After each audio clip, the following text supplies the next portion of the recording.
There's a statement in the Gemara brought here on the first page. Morning, we're on page 460 of Michtav Eliyahu.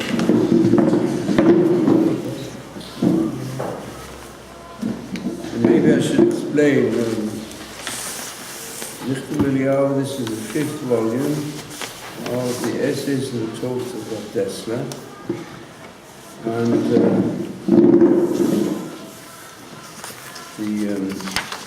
first volumes were paraphrased into English by Rav Arikana, and are a major work, especially amongst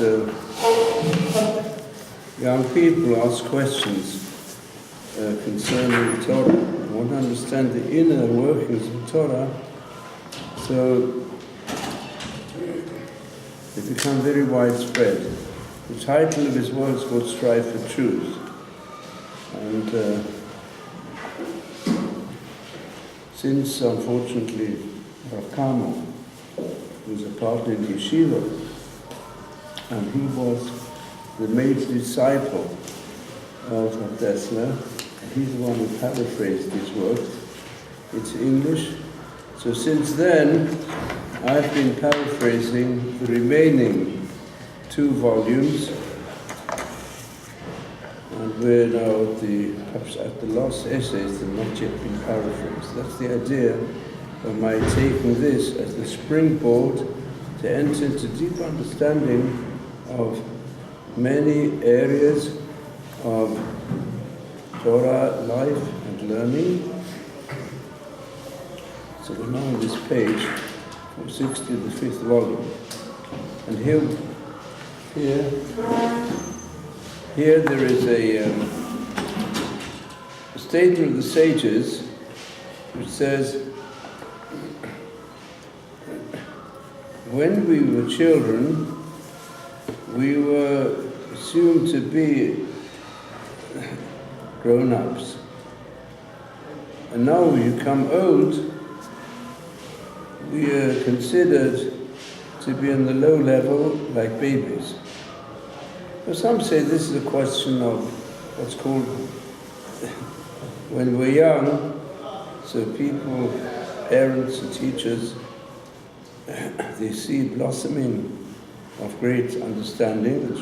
They understand children have great potential, and they're, generally speaking, filled with curiosity and wonder.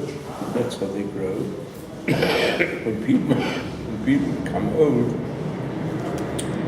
they often go to what's called second childhood.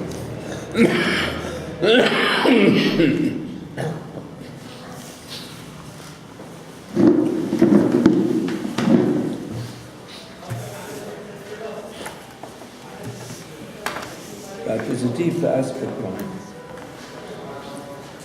The Vilna Gaon especially was one who was very great in analyzing deep aspects of the Torah.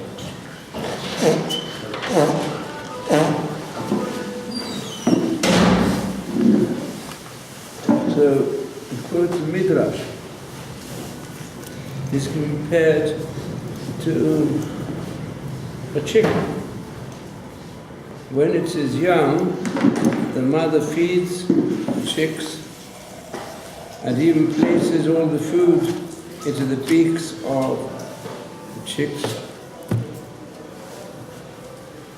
But when the chicken grows up and wants something to eat,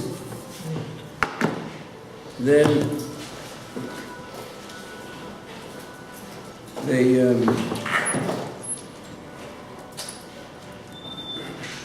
come to that she stops feeding them,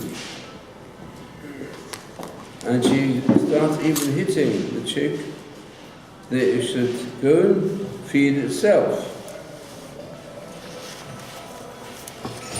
Of course, that's the right way to also train children. When they can, in fact, children, once they could feed themselves, they don't want to be fed by them.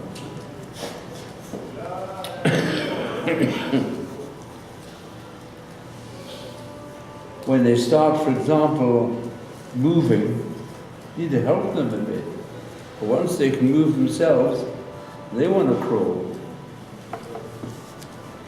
And then, to make them walk, you have to help them a bit. But once they can really walk by themselves, then what's going to encourage them? Do it yourself. And that's how it goes on in life. So the Gaon of Vilna says there's something deeper in this. When a person is young, also, he knows he's got to rely on his Creator. And without the help of the Creator, he couldn't survive. And therefore, the young person is given special hashgacha pratit, supervision from Hashem.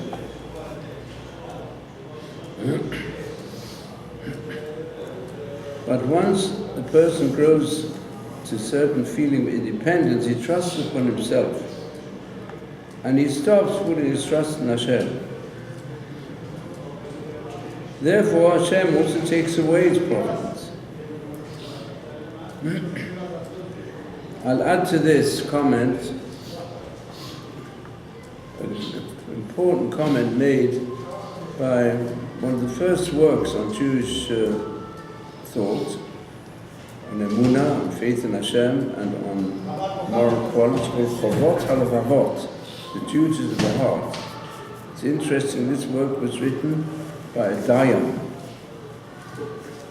Binu Buchaya, and he was very much involved with many questions that came to him as a Dayan, but nearly all of them to do with Chovot HaEivrim, the duties which a person has to fulfill with his body, with his person. And he was concerned that Jews were ignoring the duties of the Torah of Hashem upon improvement of character, which is called duty of the heart. So that's why he emphasized in this one of the most classical works on goes on the Emunah. It's got a fantastic chapter on Sha'abachina, how to see the power of Hashem through nature. Another fantastic chapter, Cheshbon HaNefesh, the way a person's got to make a reckoning of his improvement of his character, of his soul. It's got a very important chapter on how to put trust in Hashem. So it says like this: why is it that honoring father and mother, the last week's Pasha, is a mitzvah between man and Hashem? Surely it's a mitzvah between man and man. In fact, there are many groups amongst the non-Jews, the nations of the world, who also believe very much in the importance of honoring parents. And even the Gemara, which when it wants to bring examples of how to honor parents, brings examples from non-Jews. So non-Jews also reckon this to be a very basic principle in life. But on the whole, it would be considered a way of establishing a moral society. If, morality and charity begin at home, and therefore the home is based upon respect due to parents, and parents themselves also, they, instead of introducing a type of dictatorship in the family, which is negative, or also sometimes neglect of children, which is negative, but there's a proper spirit of respect and kindness between parents and children, then it leads to a good society. Nevertheless, we see the Aseret HaDibrot is reckoned between man and Hashem. So he explains like this, that how can a person train himself in life to learn to put his trust in Hashem? When a child is young, it puts its trust in parents and teachers. Because the truth is, the baby certainly, and after even the young child, his feelings and even his intelligence works through the parents or works through teachers. But then in the adolescence, they begin to get an awareness of their own character. Then that often creates a situation where I want to be different, and they start disregarding the parents, and instead they make all decisions on the basis of their own tendencies, their own personality. So as far as development in the right direction is concerned, even when a person reaches the level that he knows he's got his own mind, his own feelings, but still the Torah says, you should continue to recognize what you owe your parents, and then to realize, as the sages say, honor to parents can lead a person also to honor the one who created the parents. I'll just go a little bit further and think over who after all gives us this world, who gives each person development of his own intelligence and his feelings, who gives the human being the ability to appreciate the beauty of the universe. It's Hashem. And Hashem is the one who even created the parents. And therefore you should cultivate through the concept of honoring parents, even when you've got your own character, your own independence, nevertheless recognize that we're always dependent upon Hashem. So that's why honoring parents is a link between the social code, which is the second tablet of stone, the second section of Decalogue, and the first section which deals with making a strong relationship between Hashem and man. But now to continue here with the words of the Gaon of Vilna, as you follow it in Hebrew, it says that Keshilit Gadel, when we grow up, the person begins to rely upon himself, becomes self-confident. What happens then? So divine providence becomes less. He says, well, you're relying on yourself, I'm not going to look after you so much. So this goes together with the important principle developed above all by Rambam and Boruch, who says, how much providence does the individual receive in life from Hashem? It says it's all according to his level. Like it says, for example, Boruch blessed is a person who puts his trust in Hashem. And then Hashem will also be reliable in reciprocating his trust. It's not, in a general way, Hashem, he has providence over everything. But he's also given human beings freedom. Freedom to rely on him or freedom to forget about him. So in accordance with the level that the person relies upon Hashem, Hashem will respond. If he doesn't rely upon himself, Hashem will not respond. Therefore, the whole question of personal providence in the life of a human being is very much dependent on him. A classic example which is called for this is Yeshivat Tzaddik. Because if you look carefully in the Chumash, Bereshis, concerning Yosef and all his trials and tribulations, at every stage he relied upon Hashem. And that's really, he recognized that to go and declare in front of Paro, in front of the idolater non-believers, his constant response was, whatever I have is nothing. It all comes from Hashem. So he spoke about all situations. And when he was in the deep dungeon, he said Hashem was with him. All the time he said, I'm here, well, Hashem is looking after me. When he was raised to the highest level in Egypt, so also he recognized whatever I've got, he asked me to interpret dreams, it all comes from Hashem. So all the time he trusted in Hashem. And then, when he was incarcerated, because of false accusation against him, Meshach Potiphar, we see even interpreted the dreams of the chief butler, the chief baker, and he did it all in the spirit that Hashem has put me here to help you. So why are you sad? The person asked him, why are you sad this morning?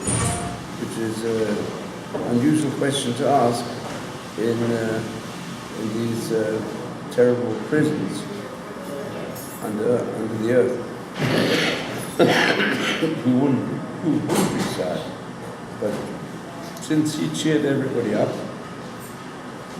said Hashem is with me here also, so that's why he was given this ability to have trust in Hashem.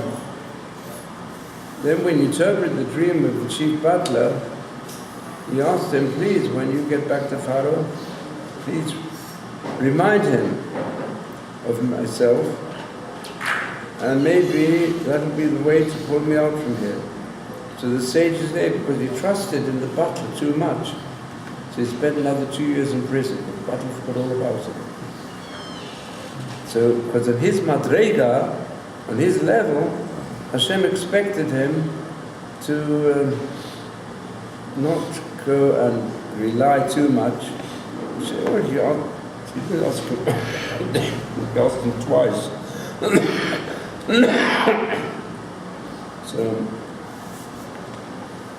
So of course he was punished on his level, but he should have trusted Hashem more. And we see every person is expected to rely upon Hashem, and according to the level he does so, Hashem also looks after him.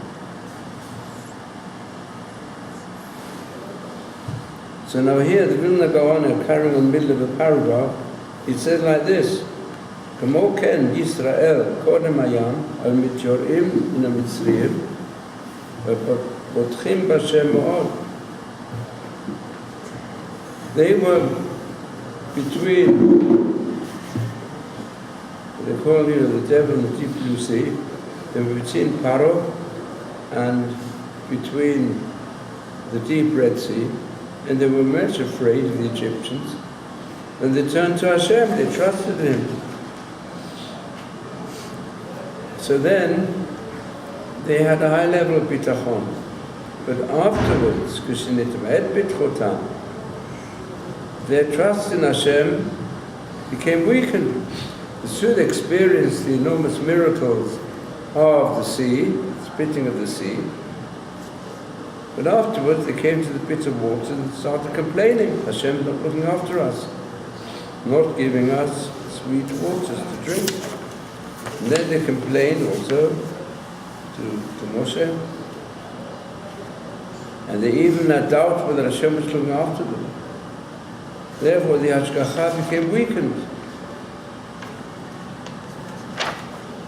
Then he says, to understand this more deeply, in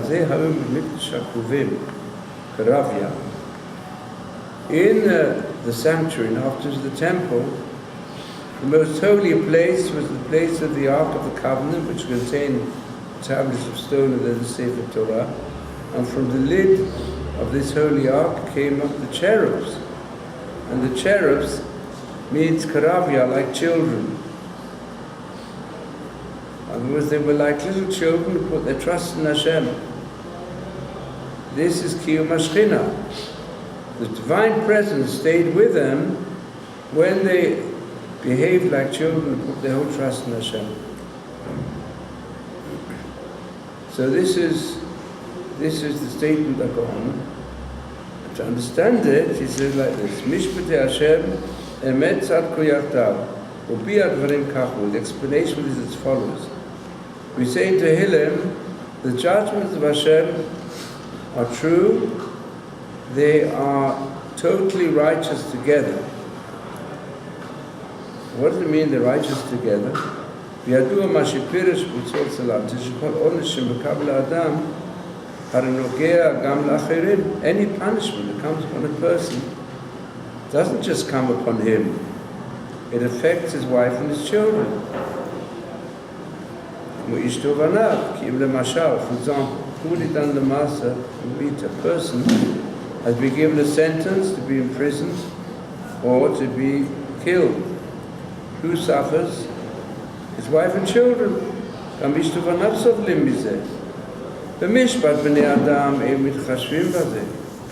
Human judgments, they take no notice. They don't say, so we've got to provide. Is it really just for the widow, or when the man is in prison for the wife, the children to suffer so much? No, we don't take notice of that.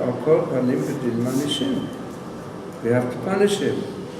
Al mishpat shamayim, but when there's a judgment made in heaven, tzodku yachdav, then it's got to be righteous all the way. Shekol ma shemagia l'chol hashayachim le'onesh zeh, whatever should come as a result of this punishment upon the family, there's others connected, this is part of the individual judgment. This is the wonder with judgments from heaven, Shu Emet Gemurah, which is complete truth, and all of them are together a fulfillment of justice. So this is the importance of trusting in Hashem like children trust in Hashem. Do you have any questions? Yes. If one place we came up yesterday in the more that every person is punished for his own sin. It says it is in Dvar, yes. 24 or 16. But then it says that I will punish the generations, the third and fourth generation. So how can that be if you don't punish the children or the father? And the next line is punished to the third and fourth generation. So this is a very good question on the Decalogue. Hashem says, with regard to the sin of idolatry, He says that He's punishing the descendants for 4 generations, for those who hate me, and for those who love me and fulfill my commandments, I'll give reward for thousands of generations. Yeah. Okay, so we have to ask the question. Why, both ways? Why should those that hate Hashem, then they're punished, and Hashem will punish, it says, up to the 4th generation. That's considered to be punished. What are the later generations got to do with the sins of the forefathers? I mean, this is, if you learn the Decalogue with Rashi brings this question from the Gemara. Because the Chumash itself says in the Dvarim that you can't punish children for the sins of the parents, and nor punish parents for the sins of the children. Each person is punished for his own sin. But there are people who say the opposite. So what's the answer? There are things that affect also future generations. There are actions that the person can take that will affect his family also. And other generations. That's what I think. I'm not sure, because I don't understand if it means punishment in this world or the next world. Because if it is a punishment in the next world, then I guess the person is judged by his own deeds, personally.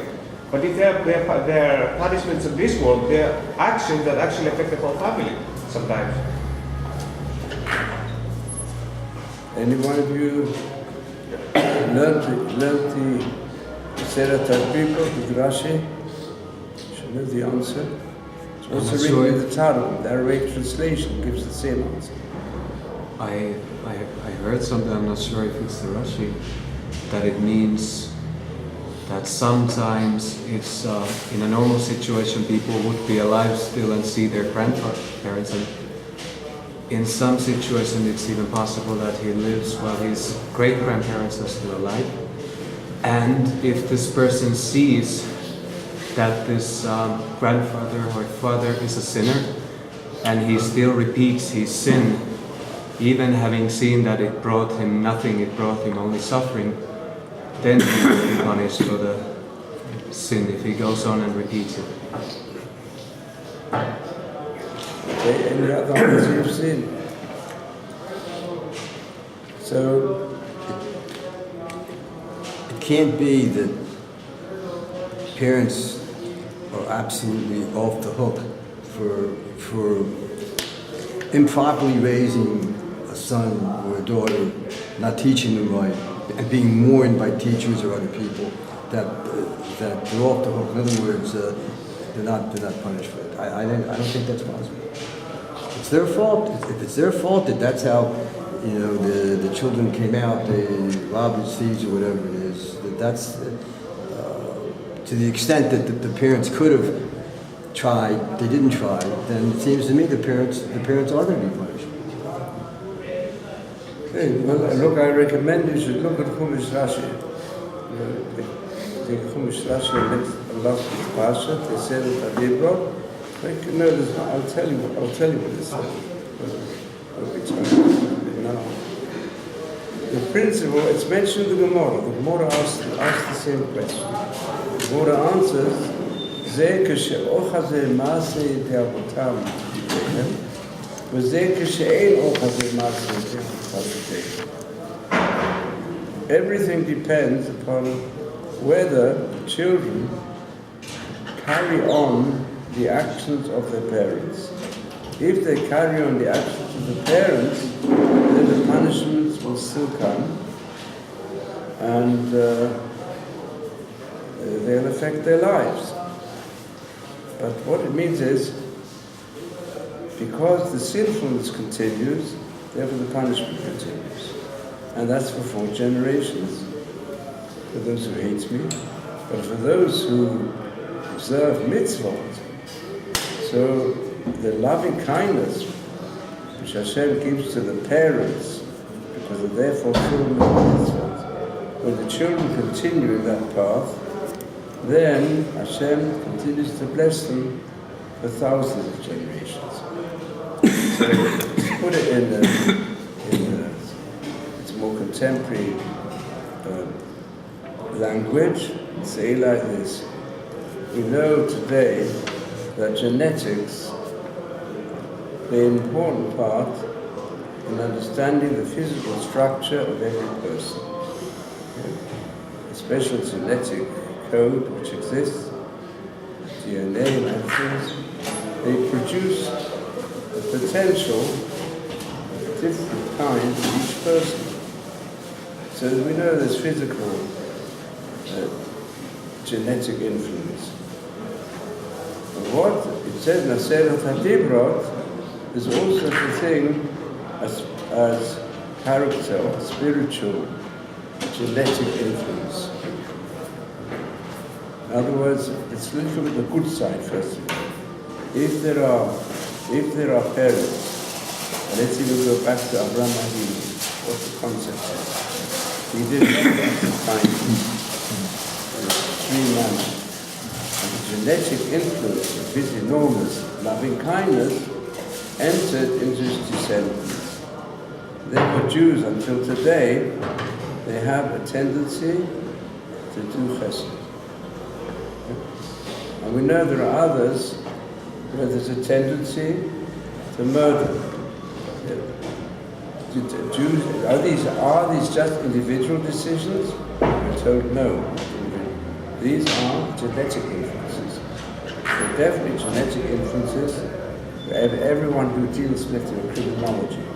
Criminology is also known to take notice of genetic sources. The questions of mental and emotional illness, but also the genetic. So therefore, that's what it says on Aseret HaDibrot.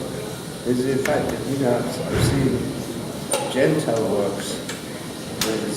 There's a Gentile work by someone who analyzed the Aseret HaDibrot altogether on the basis of understanding genetic spirituality. It's like this. There's no question that it's a person how does it all start? Each person has freedom of choice. And each person is given elements of good and evil in his nature. Each person's got the ability, to a certain extent, to channel his nature in the right direction. And if, let's say, the example of Avraham Avinu, who went to such an extreme to introduce chesed in his life, and Sarah also, this part of chesed has gone through the ages and has an influence even until today, that Jews have a tendency towards being kind and towards being ready to give. Yeah? But what do we say? It's not, frequently, it's not their own zechut. It doesn't come because they're so much more righteous than others. No, they've got a better potential. The potential was created by the ancestor thousands of generations ago. That's what it says.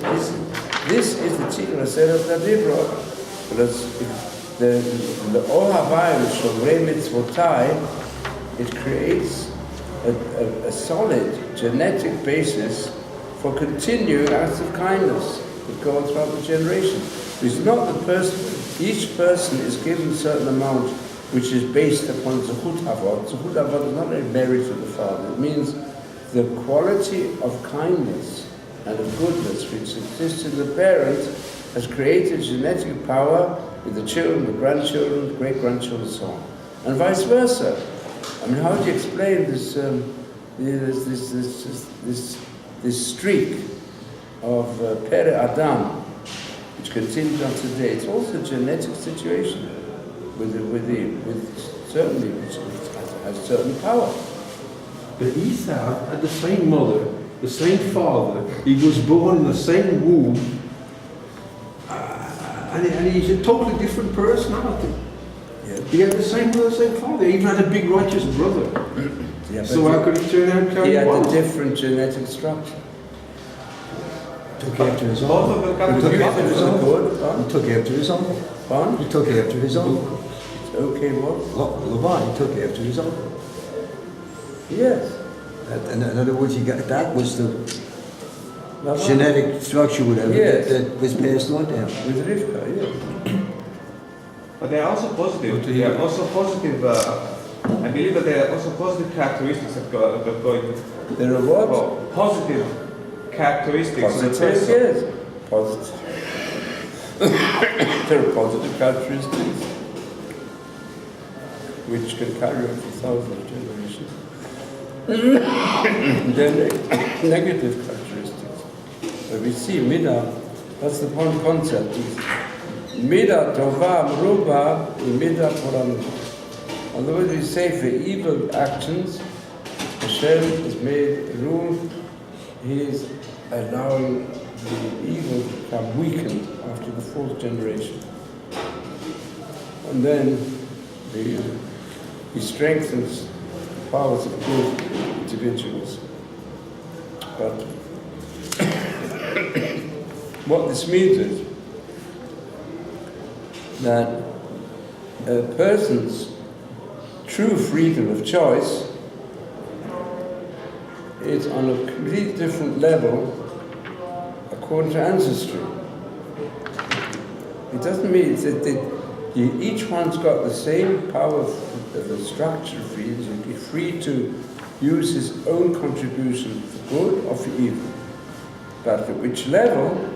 For example, for the Jewish people, to go and do acts of great kindness, it does not mean that we are, in the eyes of Hashem, considered greater saints.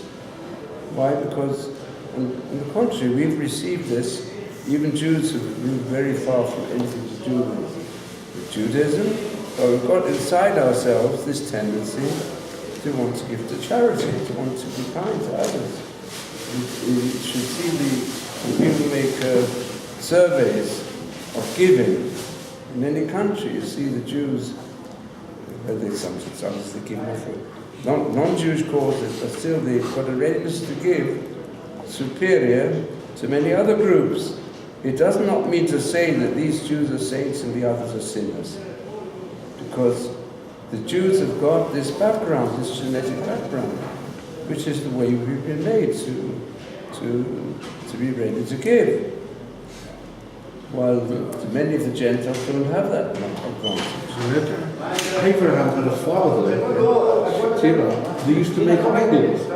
So he couldn't get the generation, the genes from Terah. So how come he was a father, was an idolater, and Abraham was a big righteous person? Because he worked very hard to destroy the spirit of idolatry.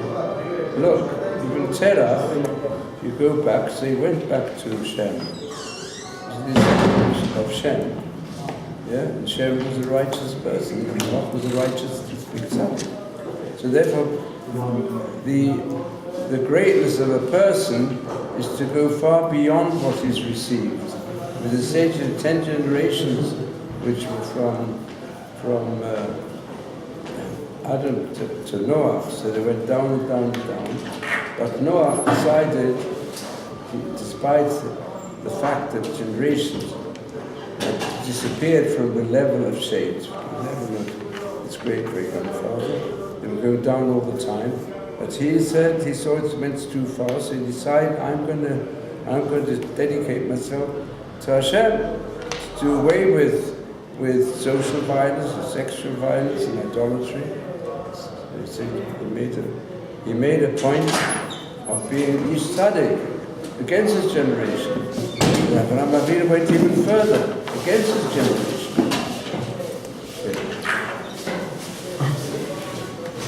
But look it up in the Aseret that they brought. This Gemara is an important Gemara to understand the way the ups and downs of spirituality is predetermined. Yesterday he said that Esau, when he wanted to be born, he went asked an idol when he wanted to be born. So it was predetermined, even though he was in the womb, that he was going to be. Tomorrow. Who was the